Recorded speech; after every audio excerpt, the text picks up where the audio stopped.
ಓಂ ಸಾಯಿರಾಮ್. ನನ್ನ ಮುತ್ತಿನ ಮಗುವೆ, ನಿನಗೆ ನಾನು ನೀಡಿರುವ ಕಾರ್ಯಗಳನ್ನು ನಿನ್ನಿಂದ ಮಾತ್ರವೇ ಮಾಡಲು ಸಾಧ್ಯ.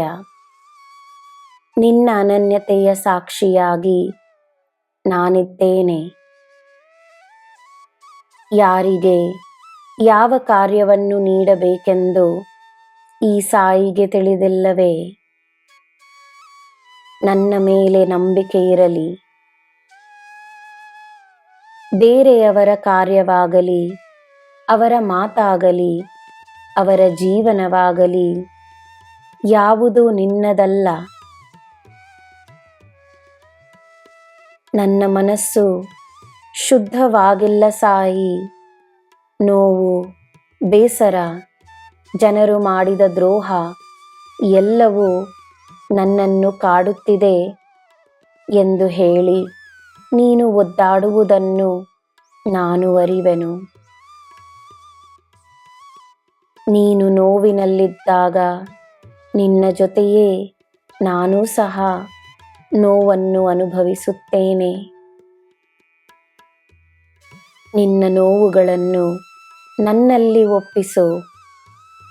ನಿನ್ನ ಜೀವನದಲ್ಲಿ ಎಲ್ಲರೂ ಸದಾ ಇರುತ್ತಾರೆ, ಆದರೆ ನಿನ್ನ ಆತ್ಮದಲ್ಲಿರುವವನು ನಾನು.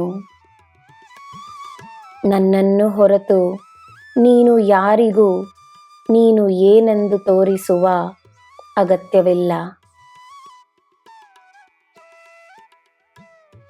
ನೀನು ಮಾಡಿದ ಒಳ್ಳೆಯ ಕಾರ್ಯದಿಂದ ಒಬ್ಬರಿಗೆ ಒಳ್ಳೆಯದಾದರೂ ನಿನಗೆ ಸಿಕ್ಕಿದ್ದು ನೋವೆಂದರೆ ಅದರಲ್ಲಿ ನಿನಗೆ ಕಲಿಯಲು ಒಂದು ಪಾಠವಿದೆ ಎಂದರ್ಥ.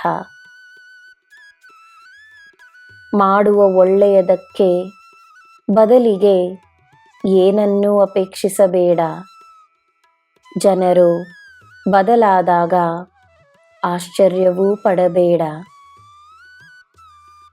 ಅವರ ನಿಜವಾದ ಗುಣ ತಿಳಿಯಿತೆಂದು ಸಂತೋಷಪಡು. ನನ್ನ ಮಗುವೆ, ನೀನು ಈ ಸಾಯಿಯ ಮಗು. ಯಾರು ಏನೇ ಮಾಡಿರಲಿ, ನೀನು ಒಳ್ಳೆಯದನ್ನೇ ಮಾಡಿರುವೆ ಎನ್ನುವ ಹೆಮ್ಮೆ ಇರಲಿ, ಆ ತೃಪ್ತಿ ನಿನಗಿರಲಿ.